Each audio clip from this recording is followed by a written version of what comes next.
A partir de agora, em rede com as rádios Sete Colinas, Urubá FM e Líder FM, programa Debate Decisão com Geraldo Freire, CBN Recife e CBN Caruaru, empresas do grupo Asa Branca.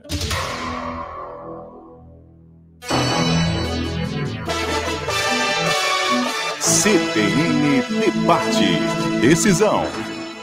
Apresentação: Geraldo Freire. Hoje vamos fazer história debatendo a judicialização da segurança.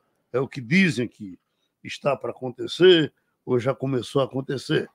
Nós temos o juiz Adeus Nunes, o delegado Oswaldo Moraes, o coronel deputado Alberto Feitosa. Até para comemorar o nosso reencontro, doutor Oswaldo Moraes. É impressionante que a gente viva na mesma cidade, para lá e para cá e tal, e a gente só se encontre no debate. Se um chamar, se um convidar o outro, né? A gente não se encontra mais pela rua. Bom, eu também não tenho tanto tempo para estar na rua. Mas aí eu lhe pergunto, essa judicialização da segurança pública a partir do ministro Lewandowski na Justiça, é possível que parta para esse lado? Bom dia, Geraldo. Agradeço o convite. Bom dia aos colegas Adeildo, de longas datas, Feitosa mais ainda. É muito grato estar aqui nesse importante encontro. Eu acho muito prematuro, né, qualquer análise que seja feita nesse momento, porque o ministro assumiu recente, né, apesar do discurso dele ser um discurso padrão, né, que vai investir na inteligência, trabalhar a questão dos presídios, né, e eu acho que a gente tem que esperar mais um pouco. Eu não acredito que, com a legislação que está posta aí, seja possível judicializar a segurança, até porque, se a gente for analisar o Código de Processo Penal, todas as medidas restritivas para a área da segurança dependem efetivamente de uma decisão judicial, seja de prisão, seja de interceptação, seja de apreensão de bens. De certa forma, a judicialização ela já existe, né, dentro de uma investigação criminal como forma posta do direito democrático, né? Os nomes postos até agora, o senhor faz alguma restrição? Não, eu conheço um deles, né, que é André Garcia, que é procurador aqui do Estado, que foi secretário do Estado do Espírito Santo, né? Eu tenho realmente... Sim, teve um bom momento, inclusive, na mídia nacional. Né? Foi uma pessoa de uma experiência larga na área de segurança. Esse eu conheço, né? Os demais eu ainda não conheço. Bom, vamos rodar a mesa. Doutor Adeildo, essa segurança, se for judicializada, será para o bem ou para o mal? Meu bom dia a todos os ouvintes. Fico muito contente, Geraldo, de poder voltar à CBN. A satisfação de ter comigo aqui os colegas Oswaldo Moraes e o coronel Feitosa, que eu tenho um apreço enorme. Somos amigos do antigamente. E, bem, a primeira coisa, Geraldo, que a gente tem que analisar e deixar bem claro é que são duas funções absolutamente diferentes. Lewandowski não é mais ministro do Supremo Tribunal Federal. Portanto, ele não tem mais poder jurisdicional. Hoje ele não decide nada, porque a função dele é outra. Ele, se quiser alguma coisa da justiça, ele vai ter que acionar a Advocacia Geral da União para propor uma medida até perante o Supremo Tribunal, se for o caso. Então, é preciso distinguir. Hoje, Lewandowski é um ministro de Estado, é um cargo político, é um cargo de confiança do presidente da República. A função dele, além de administrar o Ministério da Justiça, que é extremamente complexo, ele ainda tem a função de também gerir a segurança pública nacional. Embora que se sabe que a segurança pública é dividida entre a União e os estados. Por exemplo, os presídios federais são administrados pela União, mas 99,9% dos presídios São os estados os responsáveis. Então, o que deve haver é sempre uma integração. Isso até eu estava discutindo com o delegado Oswaldo agora há pouco, uma integração, e eu citaria até o exemplo de integrar também os municípios, Estado, União, Estado e município, porque é uma tarefa árdua. Eu acho que o maior problema social que nós temos hoje no Brasil é a questão da segurança pública, eu não tenho dúvida nenhuma. Você lembra, Geraldo, que antes a gente tratava muito da moradia, da saúde, da educação. Hoje, a segurança pública é em primeiro lugar. Em qualquer pesquisa que você faz, está lá uma exigência social enorme, a violência, infelizmente, tem aumentado, mas, eu repito, a função de Lewandowski é outra absolutamente diferente. É claro que a experiência que ele leva para o Ministério da Justiça e Segurança Pública é muito grande, porque ele foi advogado durante muitos anos, ele é um professor catedrático da Faculdade de Direito do Lago de São Francisco, titular da cadeira Teoria Geral do Estado, quer dizer, uma pessoa que tem um conhecimento jurídico enorme, mas agora ele vai precisar de um plano novo, eu acho, de segurança pública, já que vários planos foram elaborados, inclusive Temer elaborou um bom plano de segurança pública, né, para o Brasil, mas não saiu do papel. Então, eu espero que o ministro Lewandowski, com a sua experiência e tendo uma equipe muito boa, como é o caso do doutor André, que a gente conhece mais de perto, certamente ele deverá contribuir muito, não para acabar com o crime, que ninguém acaba, mas para, no mínimo, reduzir, porque a criminalidade está por demais acentuada em todos os aspectos. A gente antigamente até, eu às vezes até dentro do shopping, eu fico com medo já, o que não acontecia isso há 2 anos ou 3 anos. Eu botava o celular no bolso, achava que era impossível alguém furtar meu celular. Hoje eu já vou com certo temor. Então, isso eu creio que é uma tendência nacional dessa descrença, não é, nos órgãos de segurança pública.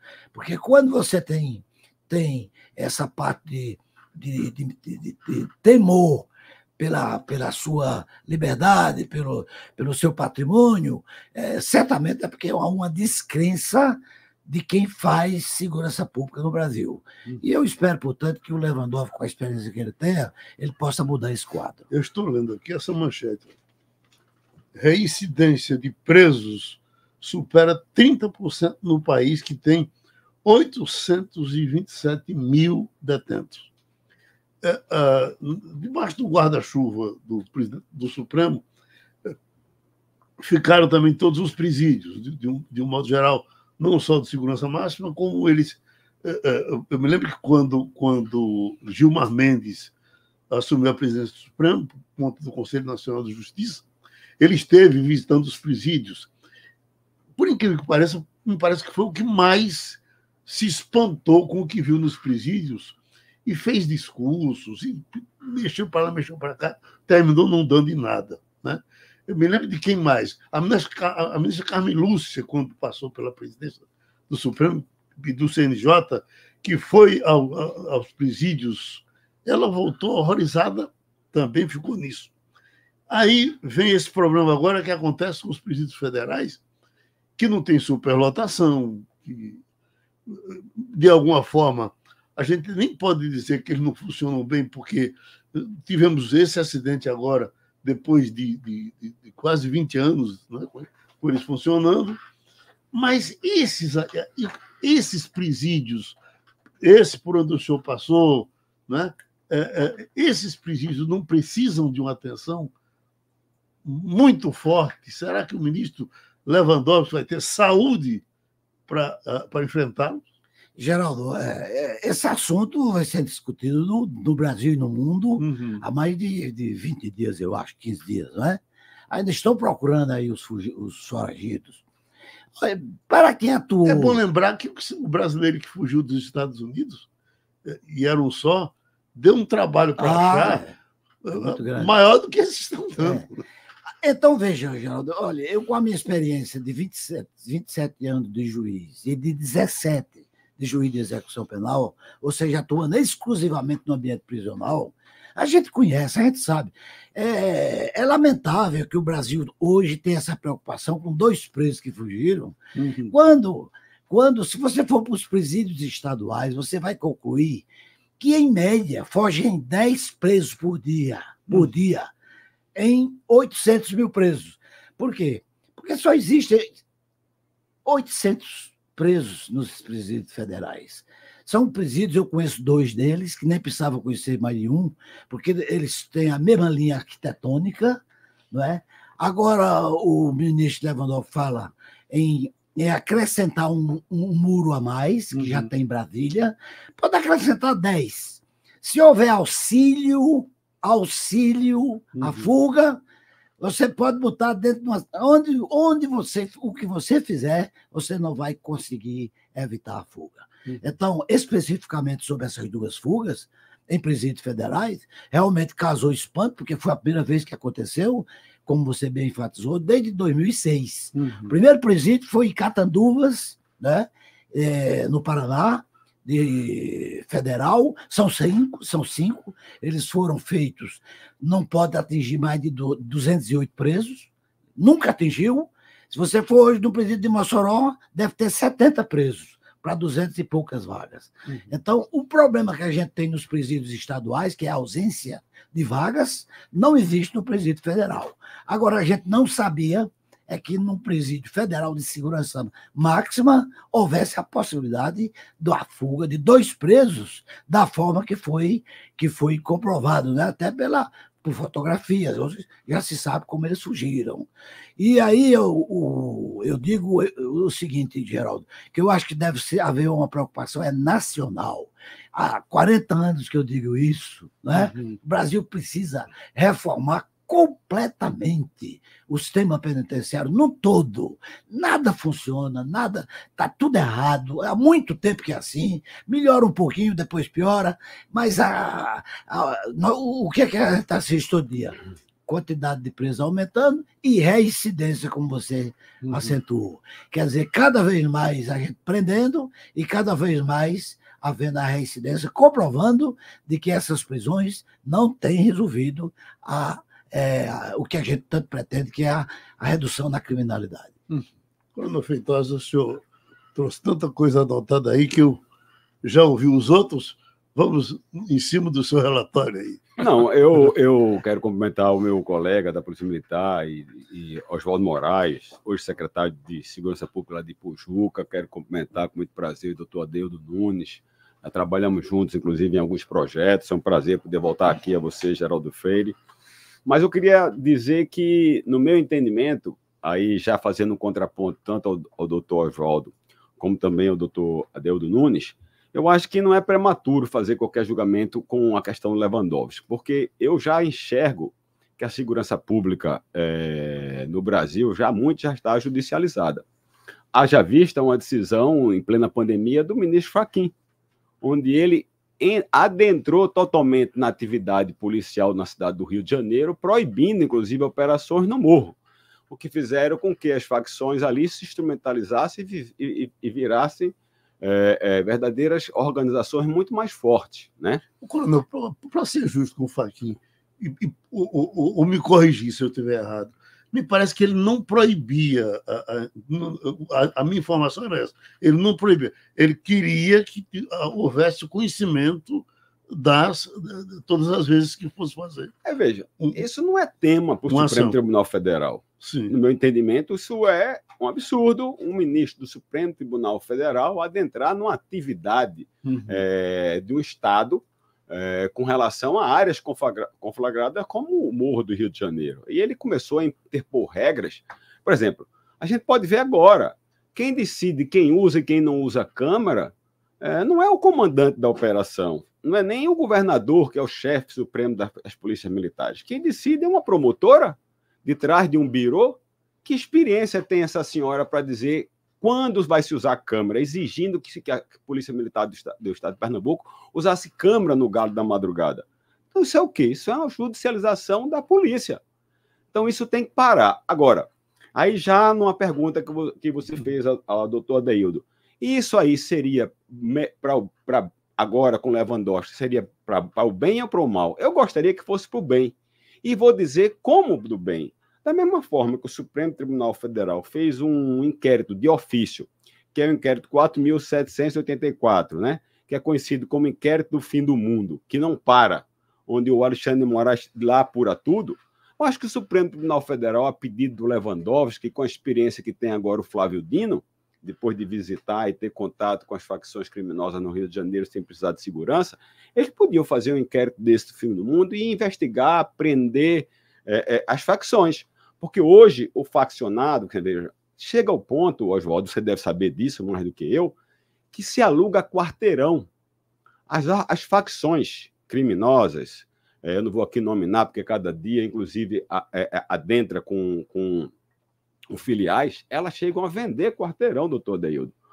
Isso é exclusivo do Rio de Janeiro? Não, isso hoje permeou todo o Brasil. Depois, sobretudo, do Lewandowski, que eles ficaram muito mais fortes, né? Porque eles puderam expandir para Pernambuco, para o Ceará, para o Rio Grande do Norte, eles puderam expandir as suas ações, porque aquela área lá estava devidamente protegida. Então, eles chegam a alugar um quarteirão de 500, 1 milhão, 2 milhões, 3 milhões, logicamente, numa área mais populosa, de garantir que só aquela facção ou só aquele grupo ali que paga aquilo, ele possa só ele fazer o tráfico de drogas. Como também, doutor Adeildo sabe muito bem, comandando alas ou até presídios todos. Então, é preciso que haja e quem está podendo fazer isso realmente é o Supremo Tribunal Federal, eles podiam promover um inquérito desse, ou mais de um, entregar ali a 2, 3, quem sabe, cada ministro presidir um, dividindo o Brasil por regiões, e enfrentar, de fato, as facções criminosas que estão comandando tudo. Hoje, um faccionado, um membro, um chefe de uma quadrilha dessa, ele tem avião, helicóptero, os melhores advogados, eles moram nos melhores metros quadrados do Brasil, eles tomam, comem, viajam, tudo do bom e do melhor, e cada vez mais está aí o depoimento do doutor Adeildo, um juiz de direito com uma carreira brilhante, eu, parlamentar. Nós temos medo de termos nossos objetos que nós compramos com muito sacrifício, com o nosso trabalho, ser furtado num shopping, numa cidade como Recife, ou qualquer outra cidade, ou nas ruas. A gente não anda mais nas ruas, não se encontra mais nas ruas, Geraldo, porque a gente tem medo de andar na rua. Vá andar na Avenida Boa Viagem, que você vai ter o seu celular, ande com o celular, com a corrente ou com o relógio, que você vai ter seu pertence subtraído. Então, só para a gente dar uma... Então, eu acho que já está bastante judicializado, e gostaria que fosse judiciário dessa forma, da mesma disposição que tem o Supremo Tribunal Federal, como o Alexandre de Moraes, de apurar tantas coisas, ele podia apurar e enfrentar as facções criminosas e fazer um belo serviço aos brasileiros. Doutor Oswaldo, dizem que a grande preocupação vai ser em cima do combate às drogas. Aí eu fico pensando, será que eles não estão atrás de uma coisa impossível de resolver e deixando as possíveis para trás? Porque essa coisa de droga para ser resolvida não vai ser uma coisa brasileira. Tem que se juntar o mundo para isso. Em algum momento, eu acho que isso vai acontecer. Mas se for o Brasil sozinho, não tem muito o que fazer nesse negócio, não tem. Eu queria, Geraldo, pegar a fala do doutor Adeildo, quando eu estava até comentando lá fora, quando eu falei que existe no Brasil uma lei que é a 3657, que é a lei que cria o SUSP, Sistema Único de Segurança, né, que ela, se for implementada, ela vai ajudar muito a segurança pública no Brasil. Eu costumo ser um otimista, né, que a gente sempre tem que esperar que as coisas melhorem. Eu estou lá em Ipujuca, né? Eu estava comentando com o doutor Adeildo que a prefeita Célia Salles, ela nos convidou. Aí ele perguntou, mas como é que pode? A prefeita investe em segurança? Investe. Mas por que a prefeitura de Ipujuca investe tanto em segurança? Porque quando ela foi feitosa candidata em 2017, a população implorava a ela que ajudasse por conta da insegurança. E ela resolveu investir. Em 2021, nós batemos recorde na redução da violência. E em 2023, batemos outro recorde. Ganhamos 3 prêmios feitosos a nível nacional como segurança. Então, essa política de segurança que existe na lei do SUSP, né, nós trouxemos até a Universidade Federal para lá, o professor Armando, e a gente desenvolveu um trabalho através do da Universidade Federal e criamos uma política de segurança pública municipal. Então, eu acredito muito na integração das forças, né, União, Estado, município, e que o município não pode fugir desse debate, entendeu? A gente não pode fugir desse debate e tem que participar. O município hoje ele é um ente fundamental nesse debate da segurança. A questão do narcotráfico, isso aí, você está certíssimo, isso é mundial. Isso não vai acabar do outro pro dia. É feito você querer acabar um bar e o cara vai tomar cerveja em outro bar. Então, o traficante ele é preso, entra outro no lugar dele. Estou errado, doutor dele. Você tira um gerente, entra outro. Ele não fecha. Porque tem que consumir, é a mesma história. Tem que consumir, vai ter quem vende. Né? O que a gente pode trabalhar para aprender, vai continuar aprendendo, e isso vai aumentar os presídios, etc. Porque todo dia a gente vê o trabalho da Guarda Municipal, junto com a Polícia Militar, junto com a Polícia Civil, prendendo mais. E esse não existe outro modelo no mundo que inventaram. Cometeu o crime, tem que ser preso. Não tem outro modelo ainda para... Né? E tem que melhorar efetivamente a situação dos presídios no país, não os federais, mas os estaduais, que isso aí é uma coisa que, infelizmente, né, poucos conseguiram avançar desde a minha época no Pacto pela Vida, que a gente fala que o problema não é só fora, o problema está dentro dos presídios. Os crimes acontecem de dentro para fora, o comando está dentro dos presídios. Né? E se não conseguir fazer esse trabalho dentro dos presídios, infelizmente a gente vai continuar nesse mar de insegurança que vivemos hoje. Deixa eu pedir o comercial.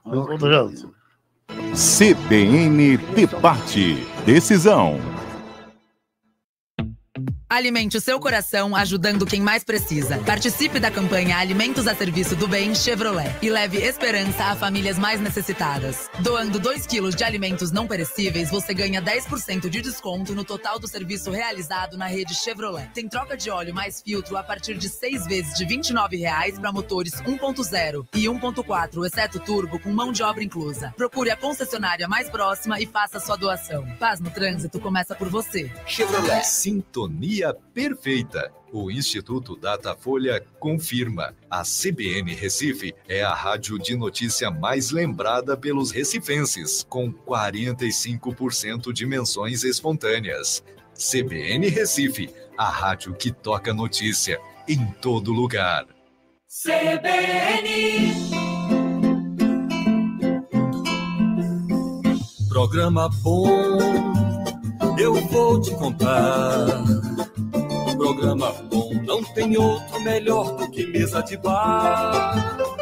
Todo sábado, aqui na CBN Recife, na CBN Caruaru e em nossos canais no YouTube e no Facebook, às 11 horas. Oferecimento. Com Pitu, o futebol fica muito mais resenha. Siga @Pitu e torça junto no Instagram. Mauricéia, com a qualidade e tradição de sempre. Se é Mauricéia, eu confio. Não há trajetória sem mudanças. Mudanças conectam, conexões inspiram e inspirações desenvolvem. Agora uma nova fase se inicia. Um novo processo, um novo nome, mas com o mesmo objetivo: manter-se protagonista, oferecendo produtos de qualidade que impulsionam o desenvolvimento, sempre com responsabilidade. O Grupo Nordeste de Comunicação agora é Grupo Asa Branca. Somos formados pelas empresas CBN Recife, Rádio Mix FM, TV Asa Branca, CBN Caruaru, G1 e GE Caruaru e região, e o CNF, um elo que alcança milhões de pessoas. Todos os dias, reafirmamos em cada palavra, em cada nota, em cada notícia, o compromisso com a informação séria e confiável para cada pernambucano. Todos somos parte dessa transformação. O nosso futuro chegou. Grupo Asa Branca. Vigilância e tranquilidade você encontra com o Grupo NE. Com uma equipe altamente capacitada, o Grupo NE possui a solução ideal para garantir a segurança e o bem-estar da sua empresa. Tenha uma mão de obra especializada e bem preparada, com foco na excelência e rentabilidade da sua propriedade. Grupo NE. Rigor e humanização são os nossos lemas.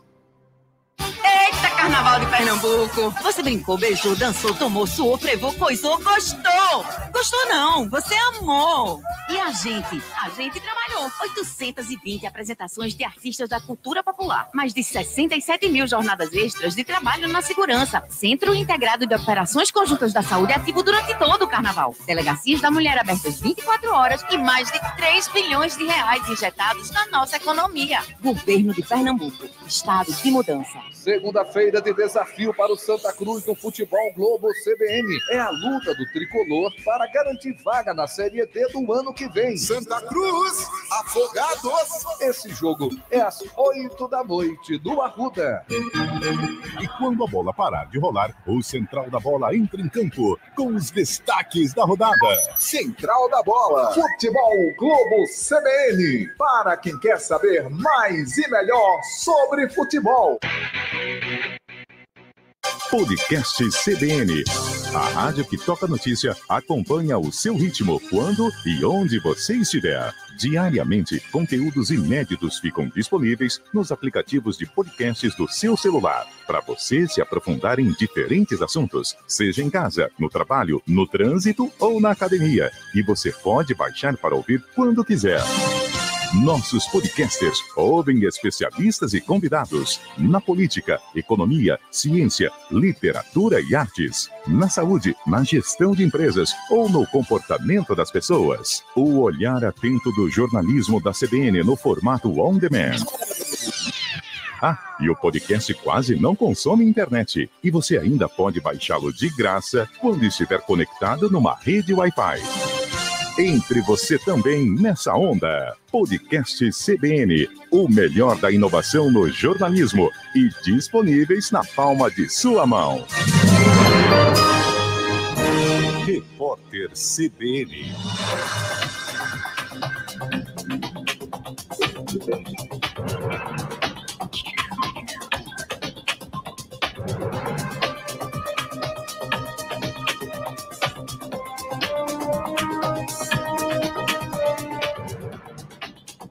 Segunda-feira, 19 de fevereiro de 2024.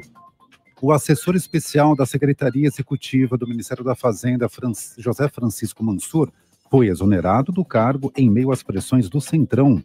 Segundo a pasta, ele pediu para deixar o governo.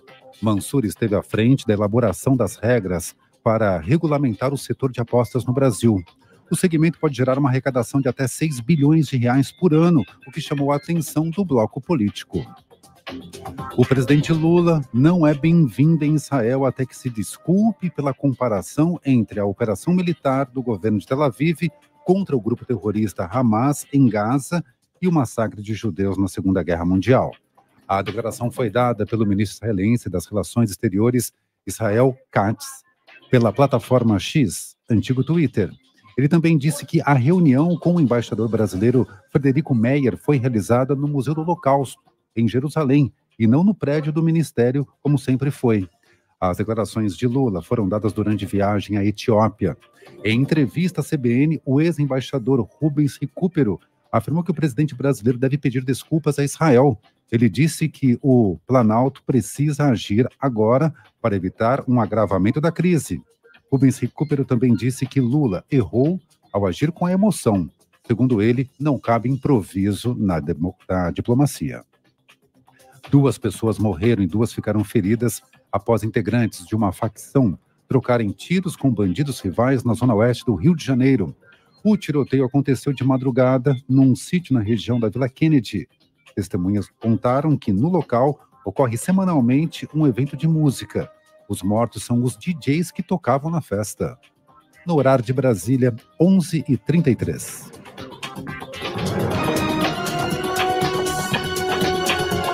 Repórter CBN. As principais notícias do dia, a cada meia hora.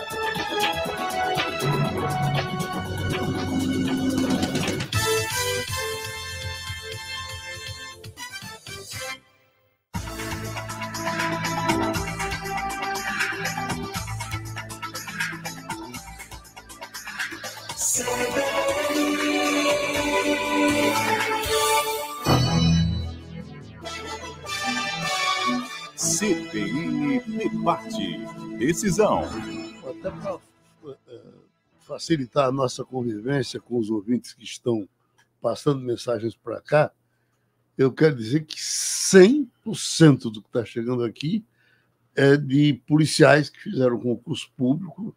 Me lembro que quando a governadora passou por aqui também, não apareceu outro assunto, a não ser esse. Então, que se saiba que é isso que o pessoal está dizendo. Nós fizemos, parece que tem. Ó, esse aqui diz, Jackson Soares. O governo é convivente.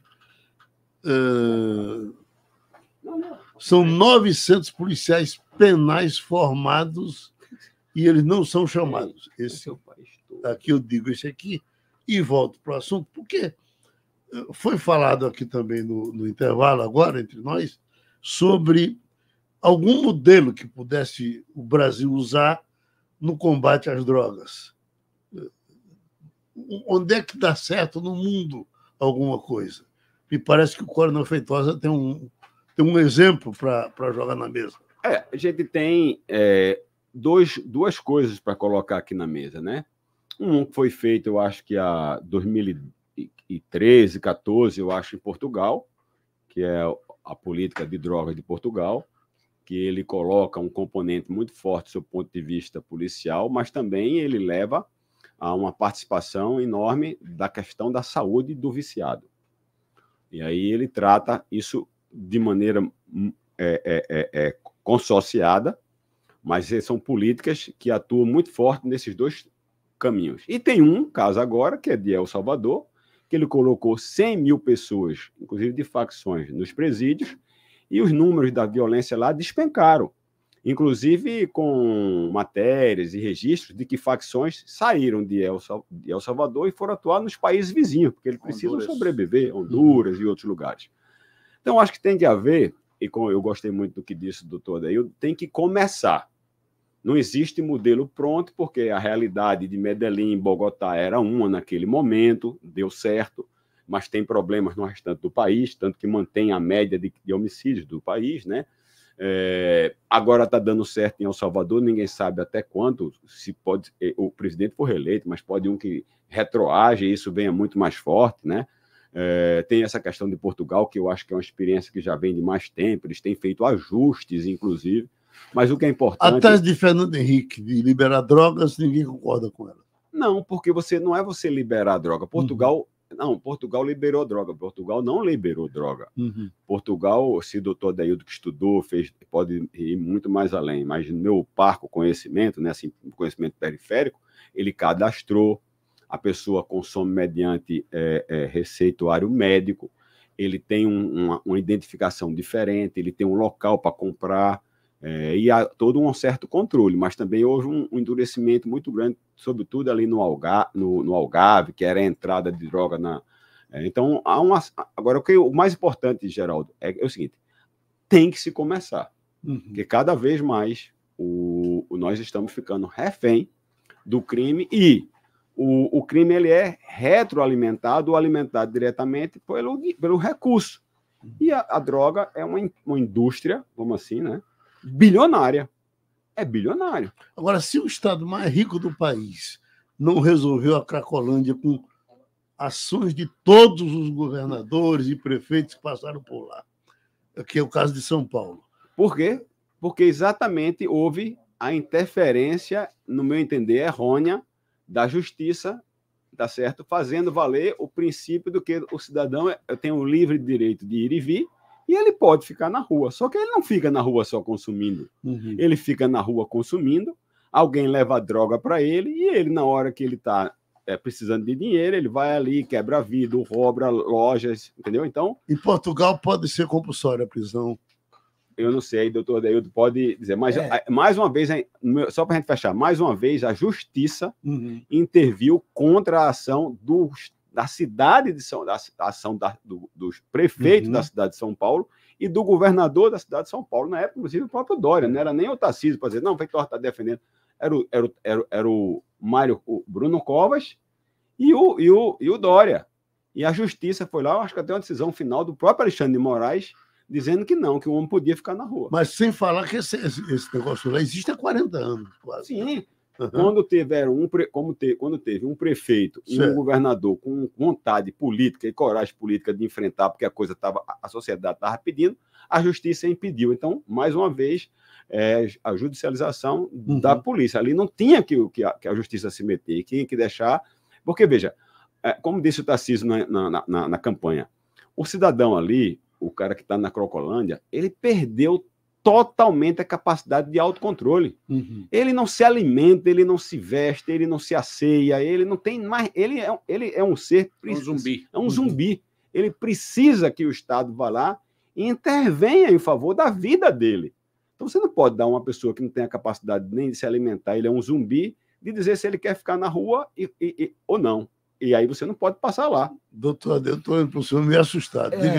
Geraldo, duas coisas que eu queria raciocinar. Primeiro, concordar com o deputado Alberto Feitosa e elogiar o modelo que Portugal adota há mais de 20 anos. Né?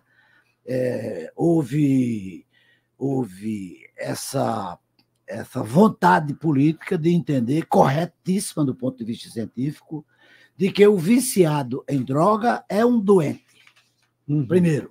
Então, se ele for pego com cigarro de maconha, pode ter certeza que ele a polícia não vai prender, vai encaminhá-lo para um órgão de tratamento de viciado. Então, essa política é que fez com que você reduzisse a população carcerária de Portugal de 9 mil presos para 6 mil presos em 5 anos. Veja, reduziu, é um dos poucos países do mundo em que houve uma redução da população carcerária devido só a isso. Então, eu quero parabenizar o coronel, porque ele também concordou, de entender que a prisão deve ser feita para o traficante. Para o traficante. Não é? E agora, não há dúvida de que Portugal exerce um controle, uma fiscalização sobre isso. Porque não é só você liberar e deixar para lá. Não, tem que haver um controle por parte do Estado e principalmente um tratamento. Por isso que eu disse que seria muito demorado no Brasil. O segundo aspecto é que eu queria deixar bem claro, porque essa notícia se espalha com fake news pelo mundo inteiro, de que Alexandre de Moraes é o presidente do inquérito que está investigando os atos antidemocráticos. Vamos deixar isso bem claro. Na verdade, o erro partiu do ministro Toffoli, que não fez o sorteio entre os demais juízes e fez a indicação pessoal... De ofício. De ofício. Esse foi o grande erro. Tá certo? Eu estou dizendo do ponto de vista jurídico. Houve um equívoco e que a Procuradoria deixou passar que poderia ter recorrido nessa decisão. Mas veja, Alexandre de Moraes, hoje, o inquérito está na Polícia Federal. Vamos deixar bem claro.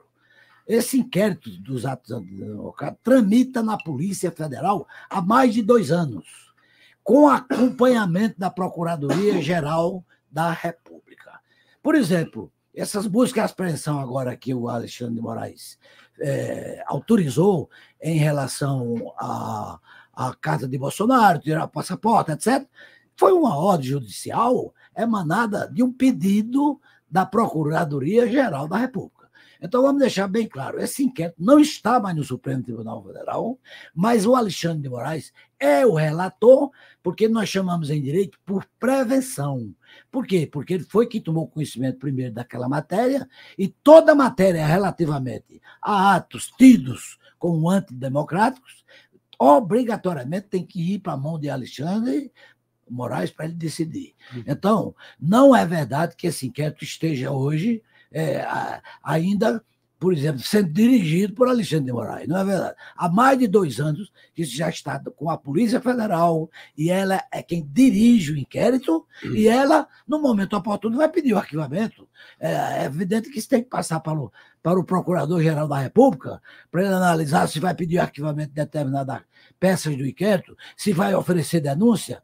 Então, vamos deixar bem claro, porque muita gente acha ainda de que esse inquérito ainda está sendo conduzido por Alexandre de Moraes, o que não é verdade. Mas, doutor Deildo, a própria Procuradoria-Geral, logo no início do inquérito, ela já foi de plano dizendo que o inquérito não devia prosperar. Foi, isso é verdade. Então, ele é um inquérito que não pode prosperar. É verdade, deputado. E no começo houve também esse erro, não é? De não... Então, como era sigiloso, ele não quis nem dar conhecimento à Polícia Federal, nem à Procuradoria. E agora ele já se manifestou de novo, dizendo que Alexandre de Moraes não pode ser prevento nele, porque ele agora passou a ser vítima. Ele já declarou impedido no processo de Roma. Ele já se declarou impedido de atuar. Mas agora ele nos atos antidemocráticos, disse que tinha um plano de... Ele mesmo disse, né, de enforcá-lo, de sequestrá-lo, então ele tinha aquele plano também se jogar suspeito nisso. Agora, doutor Oswaldo é delegado, eu nunca vi um inquérito há 2 anos. Qualquer ministro do Supremo que conduz esse processo, certamente iria tomar a mesma atitude que Alexandre está tomando. Eu não tenho dúvida nenhuma. E outra coisa, né? Não existe tipificação para atos antidemocráticos. Isso é uma coisa também que o próprio Procuradoria já se manifestou. O que são atos antidemocráticos? É o que está na cabeça do delegado? O que está na cabeça do Alexandre de Moraes? O que são? O Congresso ainda não legislou sobre isso. Então, tudo o que é ato democrático, quer dizer, o que vai acontecer domingo em São Paulo é ato antidemocrático? Se eu agora sair aqui com a faixa abaixo do STF é ato antidemocrático? Eu posso fazer isso como cidadão. Vai depender, né, deputado? Porque se fizer um ato para pedir de novo o fechamento do Congresso Nacional, é um ato antidemocrático. Não, mas é ato... Mas como aconteceu em 8 de janeiro. Né? Sim, mas peraí. Mas qual é o problema do cidadão pedir o fechamento do Congresso? Não, é problema grave. Não, mas a Constituição garante a ele o direito dele. Agora, daí ele ir lá, quebrar, invadir...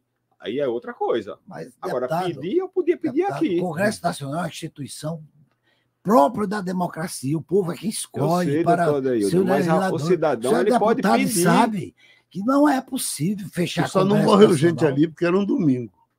Porque se aquele pessoal que entrou no Supremo entrasse com os ministros do Supremo lá dentro, iam pro cacete os ministros. Agora, o que se faça, eu espero, viu? Aquilo é absurdo. Ninguém defende aquilo, não. Defendendo os seus ideais, aí todo mundo vai entender. Invadir, é perfeitamente natural. Não, sim, eu sou contra o MST invadir uma propriedade rural. Haja vista o Supremo Tribunal Federal, o Palácio do Planalto, ou as dependências do Congresso Nacional. Lógico que todo mundo de sã consciência é contra.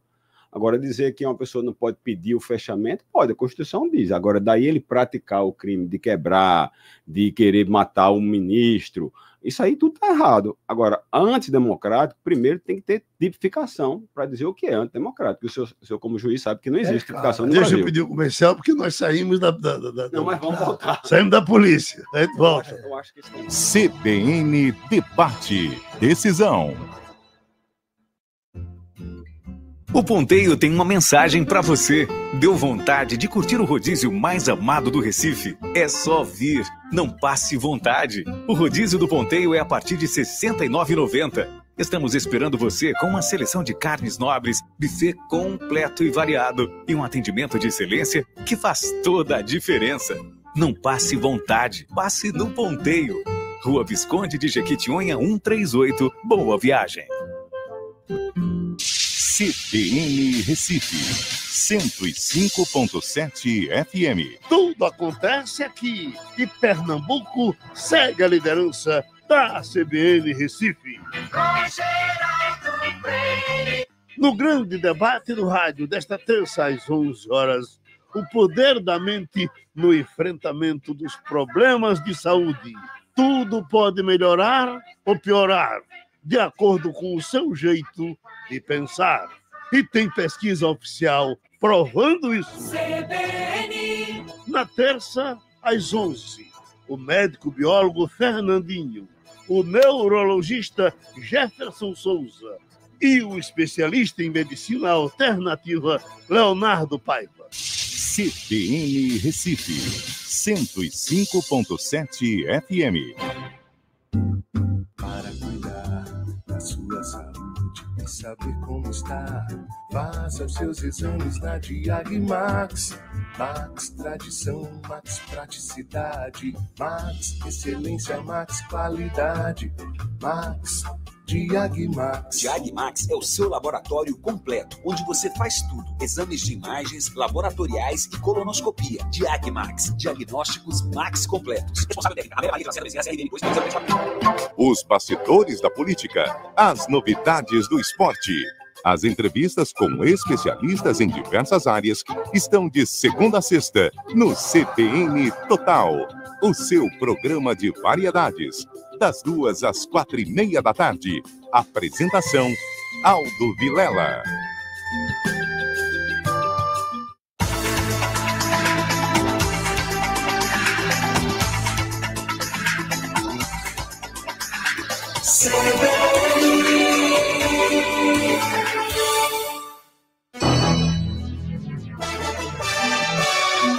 CBN Debate. Decisão. Mas eu pergunto aos senhores, nessa matéria de hoje que está saindo no Estadão, reincidência de presos supera 30% do país, que tem 827 mil detentos. Especialistas culpam problemas estruturais das cadeias, leis ineficientes do Estado em reinserção. Esse número de reincidente é grande, é pequeno, é assustador? Geraldo, quando eu estava na execução penal, eu fiz uma pesquisa sobre isso e concluí que na primeira vara de execução penal de Pernambuco, 80% de quem cumpria pena privativa de liberdade, prisão, voltava a cometer crime depois que cumpria a pena. Certo. E outra, esse crime era mais grave do que aquele que ele cumpriu a pena. Meu Deus. Veja, o que é que a prisão vem fazendo ao longo dos anos, aos olhos de todo mundo está vendo isso. Agora, houve já alguma ação que eu achei importante, por exemplo, a questão da transformação das prisões em medidas substitutivas. Ao invés de você mandar... Tem gente que não precisa ir para a prisão. 2012 então você restringe a liberdade dele sem mandar para a prisão. A figura da prisão domiciliar não há custo para o Estado. O preso fica junto com a família. Enfim, isso é uma coisa que o mundo inteiro tem encontrado soluções para evitar a prisão. Agora, aqui no Brasil, infelizmente, por questões culturais e de desinformação, principalmente da sociedade, que não é esclarecida sobre isso, tudo se resolve com prisão. E aí o resultado é esse, aumentando 827 mil presos. Daqui a um mês, se eu vier aqui, tem 900 mil. Agora, doutor Adeildo, eu só mesmo com essas medidas adotadas que são elogiadas por todos. Diga. Eu só queria discordar um pouco disso aí, que em 2012, quando houve esse aumento dessas medidas alternativas, aumentou a criminalidade, porque você bota uma tornozeleira no homem e você não tem como fiscalizá-lo. Infelizmente, não há uma complementariedade da legislação. Agora, depois de quantos anos se construiu um presídio aqui no Estado? A gente está aprendendo gente todo dia. Mas a quantidade de vaga ela não aumenta. Então, quando eu falei uma questão de logística, né, porque o crime é uma questão de logística. A Polícia Militar, a Polícia Civil, a Polícia Federal está aprendendo todo dia. Mas a quantidade de vagas é a mesma.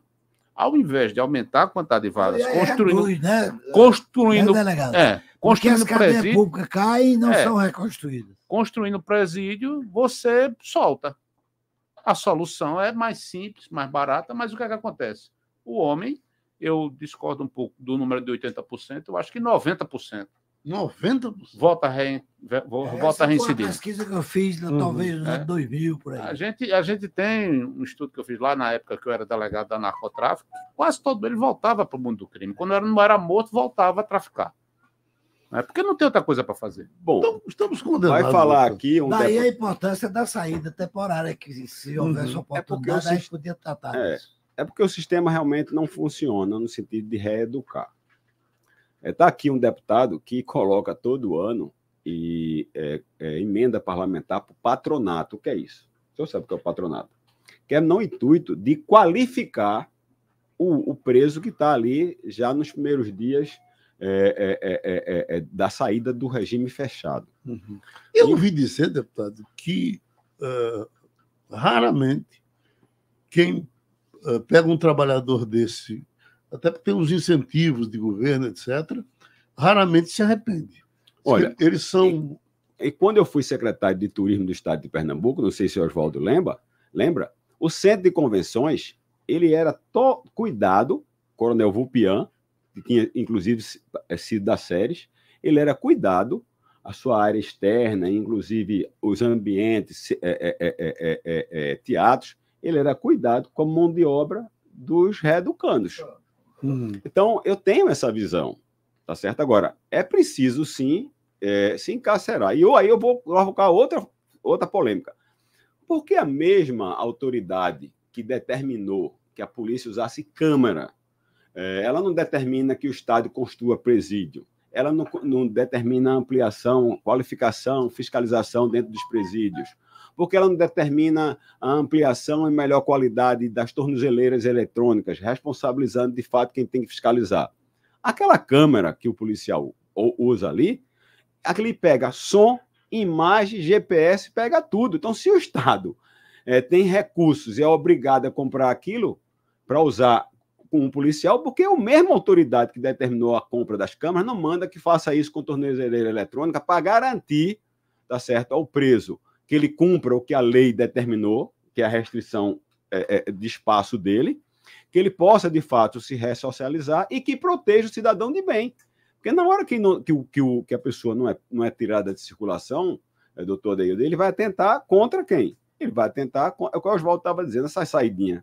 O cara faz um esforço enorme, eu imagino que seja secretário de Segurança Pública de Pojuca, onde está lá Porto de Galinhas, que é a joia da coroa do turismo brasileiro, tá certo? E quando chega no final do ano, 2.000 presos vão embora, para quantos? Eu tenho certeza que todos os índices de violência lá sobem ou não sobem?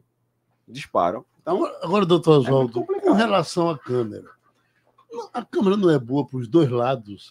Nós somos a única guarda municipal aqui, acho que do Nordeste, que a guarda municipal de Pujuca usa a câmera de bodycam. Ela serve demais. Ela serve para proteger o agente e para proteger o cidadão. Então, é uma via de mão dupla. Eu acredito. Eu acho que ela protege até mais o agente do que o cidadão. Antes das câmeras, nossa corregedoria recebia um número de denúncias enorme. Depois das câmeras, essa praticamente é a zero. Porque os guardas com câmera, porque o que é que acontece na ocorrência? Só filmava na hora que o guarda torcia a mão do cara, botava para trás e algemava.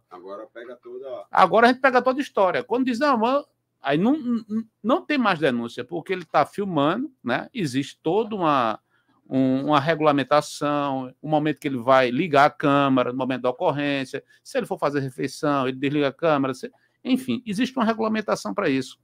Mas a gente está vendo que ela protege muito mais o agente, certo? Das mentiras, das falsidades que se levantam contra ele. E há também lá em Pujuca, a gente tem um nível de capacitação muito alto. Então a gente tem que treinar esse homem para que ele realmente saiba usar os instrumentos que a lei permite. O problema da Câmara, Geraldo, eu acho que todos aqui vão concordar, e quem está nos ouvindo, é o grande problema que vive o Brasil, é o problema das narrativas. Colocaram, tá certo, e se coloca para a população que a Câmara é um instrumento perseguitório ao agente público da segurança. Não é isso? É isso. Então, veja, é preciso... Eu mesmo não tenho ainda uma opinião formada, mas o que é colocado na hora que é uma determinação para todo mundo que está no galo usar a câmera, no sentido de você... Não é no sentido de você proteger o policial, é no sentido de você proteger ou inibir o abuso, essas coisas. Então, são essas coisas que a gente precisa, de fato, tratar com seriedade. Por exemplo, eu não sei se é verdade, circulou nas redes sociais que um determinado promotor proibiu, num galo da madrugada, câmera de reconhecimento facial. Inclusive, ela ligada ao Sistema de Segurança Pública Nacional, no intuito de não tirar o direito de ir e vir de quem estava devidamente registrado com pena restritiva de liberdade. Eu não sei se isso foi verdade ou não. Eu soube que houve uma tentativa disso. Eu não sei. Pronto, veja. Eu não sei se então, veja, prosperou. se isso não prosperou. Tanto que mas polícia, houve não, veja. E a Polícia Militar fez prisão. Eu tenho a impressão de que foi uma recomendação. Mas o promotor não assim, proíbe, porque proíbe é o juiz. Foi uma recomendação. Mas veja que absurdo. Então, a gente volta ao tema. O que é isso? O que é isso se não é a judicialização da segurança pública? Como é que um promotor tem um intento de recomendar que a Secretaria de Defesa Social coloque câmera com reconhecimento facial, porque pode ser alguém que esteja lá por determinação judicial de pena de restritiva de liberdade, e ele está lá no galo da madrugada, a câmera identifica, a polícia vai prender ele. Veja, isso é uma coisa insana. Então, veja, isso é interferência total da justiça, do sistema de justiça, porque era um promotor, na questão da segurança pública. É como disse o Tarcísio. Eu não vou. Quem vai dizer quem vai usar o momento que o policial de São Paulo vai usar a câmera, não sou eu. Quem vai dizer é o comandante dele na operação que deve usar a câmera. A gente está usando o modelo de São Paulo. Exatamente. Aqui, lá em Pujuca. E aqui para nós, o comandante dele vai ser ótimo, porque vai saber o tipo de policial que ele e tem. Ele vai instruir, vai mostrar os dados, quanto foi positivo, qual é a hora de ligar, qual é a hora de ligar. Tem que ter uma normativa. Não é um promotor ou um juiz que vai dizer quando é que ele vai usar. Meu doutor, vamos tomar uma. Obrigado. E a gente volta amanhã. CBN Debate. Decisão. Daqui a pouco, ao meio-dia,